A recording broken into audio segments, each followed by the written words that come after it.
Mana shu vodichka turini internetda juda ham ko'p marotaba modellashtirganini ko'rgansiz. Keling, men sizga mana shu vodichkaga mos holatda juda ham oson va qulay usulda cho'ntak tikishni o'rgataman. Avvalambor balandligini 6 cm, enini 20 cm da planka tayyorlab olamiz. Bittasi buklovda bo'ladi va ikkala plankamizni ham 1 cm dan xuddi videoda ko'rsatilgandek qilib tikib olamiz. Pastki plankamizga mana shunday holatda tilcha hosil qilib qirqib olamiz va ikkala plankamizni ustma-ust qo'ygan holatda bulavkalab dazmol qilib olamiz. Keyingi qiladigan ishimiz vodichkamizni juda ham tartibli holatda tikishdan iborat bo'ladi. Hamda orasini ochib, ya'ni yorgan holatda dazmol qilib olamiz.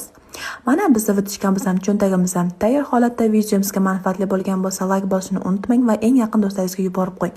Astarlik kiyimlar nomli onlayn kursimizga e'lon qilingan Mega 20 tugashiga bor yo'g'i 3 kun vaqtimiz qoldi. Agarda kurs haqida batafsil ma'lumot olmoqchi bo'lsangiz, kommentariyada kurs so'zini yozib qoldiring. Hamda kurs haqida batafsil ma'lumotga ega bo'ling va kurslarimizni Mega 20 da xarid qilishga ulgurib qoling.